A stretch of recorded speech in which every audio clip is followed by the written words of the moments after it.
9 बज चुके हैं, चलो काम पर लगते हैं। रात को 12 बजे से पहले हमें पूरी तैयारी कर लेनी है। 12:30 से 3:30 के बीच हमें किसी भी हालत में एक दूसरे को अकेला नहीं छोड़ना है। 12:30 से 3:30 के बीच हमें राहुल की तलाश करनी है। उसी वक्त हम 2-2 की टीम में बंटकर हर कमरे में जाकर राहुल को आवाज लगाएंगे। गलत, हमें किसी भी हालत में अपने किसी भी साथी को आवाज नहीं लगानी है। और ये सबसे इम्पोर्टेंट बात हम सबको अपने जहन में याद रखनी है। मतलब पहली बात, हमें ये पता करना है कि इस बंगले में कुल कितने कमरे हैं।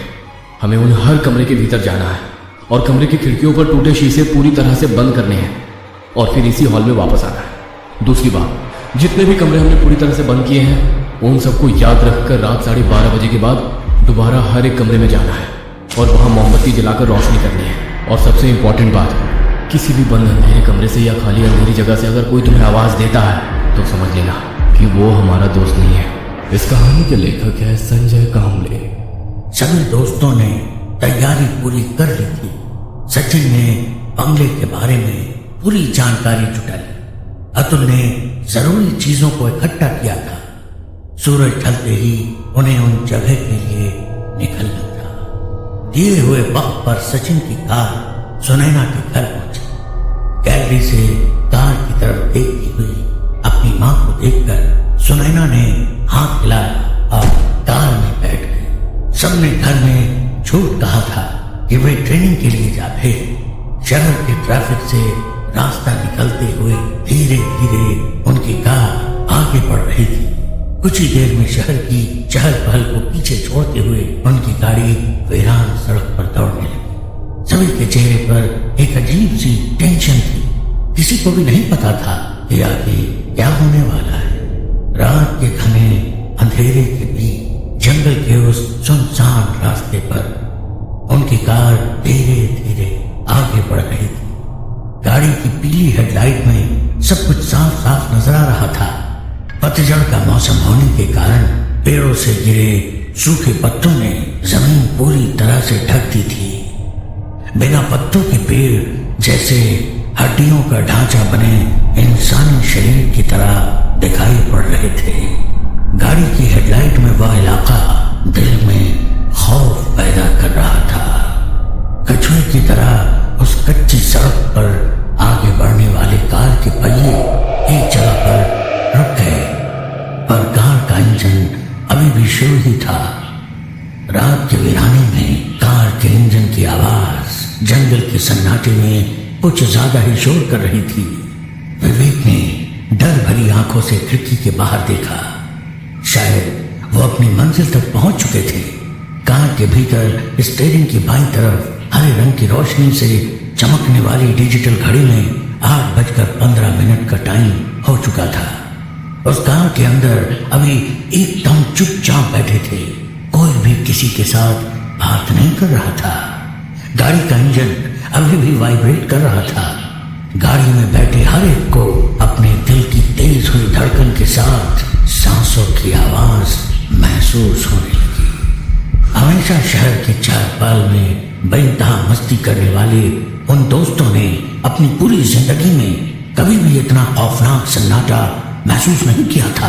कार के अंदर बैठे ही बंद दरवाजों पर लगी कांच की खिड़की में से हर कोई बाहर फैले काले अंधेरे को देख रहा था। कुछ देर तक वो सन्नाटा कायम रहा। सुनैना, विवेक, अतुल, क्या तुम लोग सचमुच तैयार हो? तो क्या अब तक ये मजाक चल रहा था? तीर कमान से निकल चुका है भाई। देखो वहां क्या होगा, हम राहुल को ढूंढ पाएंगे या हमारे साथ भी कुछ वैसा ही होगा, पता नहीं। मैं इसलिए पूछ रहा हूँ क्योंकि यहाँ आने का फैसला हमने दिन के उजाले में किया था। विवेक के डरे सहमे चेहरे की ओर देखते हुए अतुल बोला, देख विवेक, अगर तुझे डर लग रहा है तो तू मत आ। विवेक का दिल अभी भी घबरा रहा था, जाए या ना जाए। पर सुनैना, सचिन, अतुल आज रात उसी पुराने बंगले में रात के वक्त अपने दोस्त राहुल को ढूंढने की ठान चुके थे। चारों ओर फैली घनी झाड़ियों के बीच में से जाता एक कच्चा रास्ता और कुछ ही दूर पर वो भूतिया बंगला। काफी पुराना होने की वजह से बंगले के अंदर लाइट की कोई सुविधा नहीं थी। इसीलिए हर एक ने अपने साथ 2 लाइटर और एक माचिस की डिबिया रखी थी। एक बक्सा जिसमें 4 टॉर्च और कई दर्जन मोमबत्तियां थी। सब गाड़ी से उतरे और एक दूसरे की तरफ देखते हुए कच्ची सड़क पर बंगले की ओर चलने लगे। आज शायद अमावस की रात थी। काले आसमान में तारे इस तरह से चमक रहे थे मानो वह घूर घूर कर जमीन पर होने वाली हर एक हलचल को देख रहे थे। बंगले के अंदर पहुंचने से पहले ही डर उनके दिमाग पर हावी हो रहा था, और उसकी वजह थी जंगल से जंगली जानवरों की आने वाली डरावनी आवाजें। उसी जंगल में कई से भेड़िए की अजीब सी आवाज जो रात के सन्नाटे को चीरती हुई काफी दूर तक गूंजने लगी। सभी दोस्त डरी सहमी नजरों से अपने चारों ओर देखते हुए आगे की ओर चलने लगे। उनके हर कदम के साथ जमीन पर बिखरे सूखे पत्ते आवाज के साथ चकनाचूर हो रहे थे। तभी विवेक ने हाथ आगे करते हुए सबको रोक लिया। क्या हुआ? विवेक ने नजर से इशारा करते हुए उसे नीचे जमीन पर देखने के लिए कहा।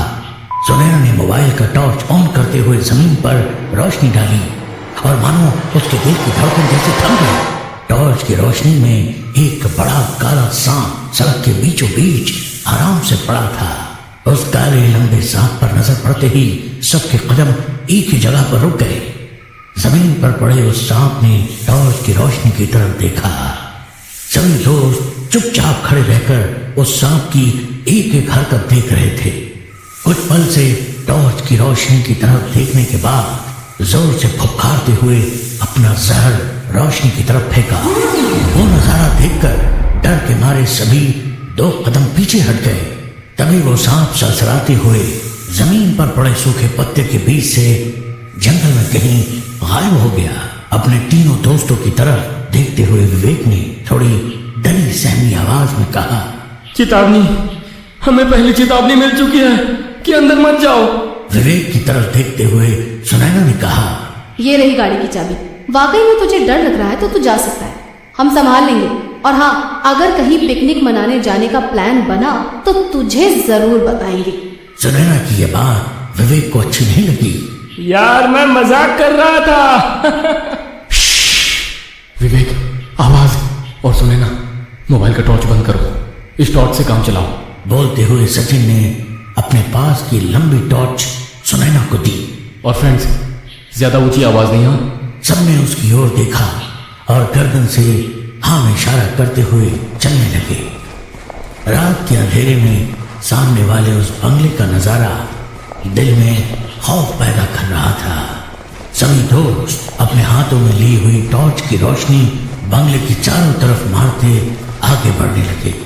सब उस बंगले के बड़े से दरवाजे के बाहर खड़े थे, पर दरवाजे को अंदर की ओर धकेलने की हिम्मत किसी को नहीं हो रही थी।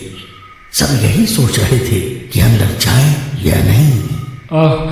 हम सबको फिर एक बार सोचना चाहिए।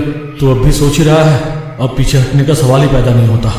अतुल ने विवेक को थोड़ा मुस्तैल आवाज में कहा, पर दोनों की बातों को सुनकर भी अनदेखा कर सुनैना ने अपनी आंखें बंद करते हुए लंबी सांस ली और थोड़ी हिम्मत जुटाते हुए दरवाजा अंदर की ओर धकेल दिया।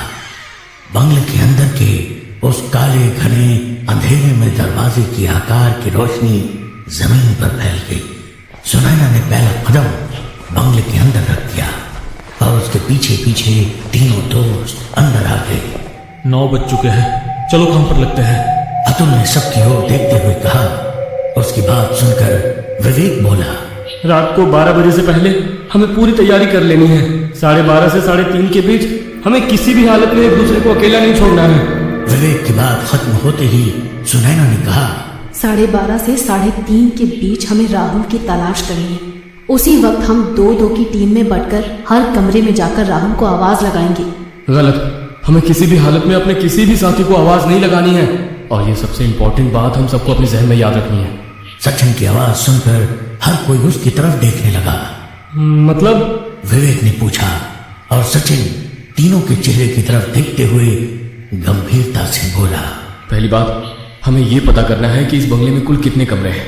हमें उन हर कमरे के भीतर जाना है और कमरे की खिड़कियों पर टूटे शीशे पूरी तरह से बंद करने हैं और फिर इसी हॉल में वापस आना है। दूसरी बात, जितने भी कमरे हमने पूरी तरह से बंद किए हैं उन सबको याद रखकर रात 12:30 के बाद दोबारा हर एक कमरे में जाना है और वहां मोमबत्ती जलाकर रोशनी करनी है।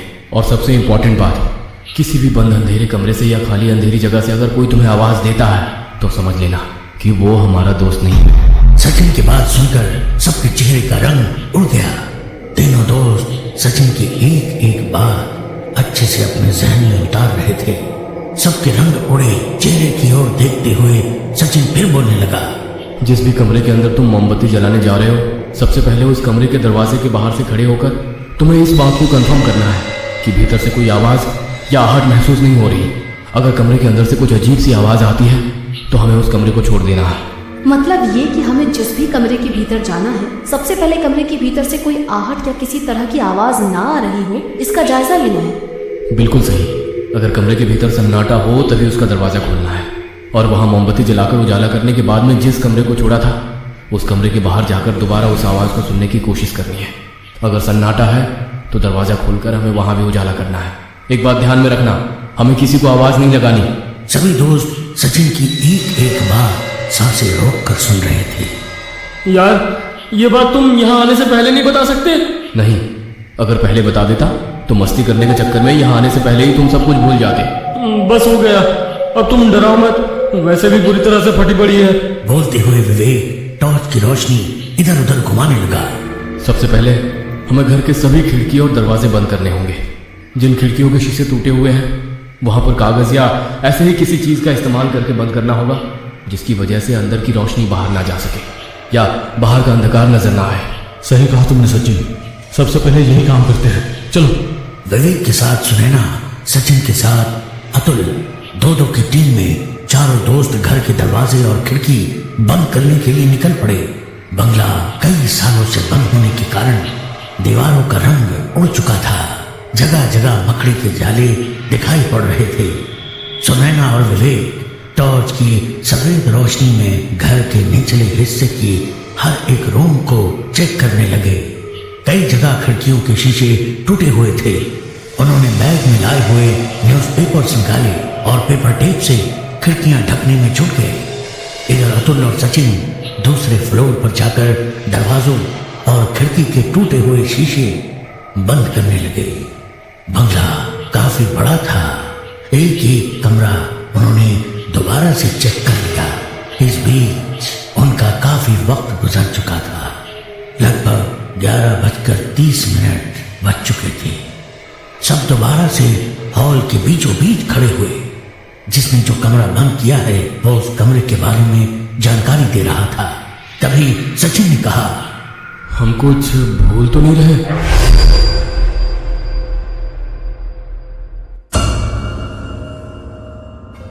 ये कहानी आपको अच्छी लगी हो तो हमें सब्सक्राइब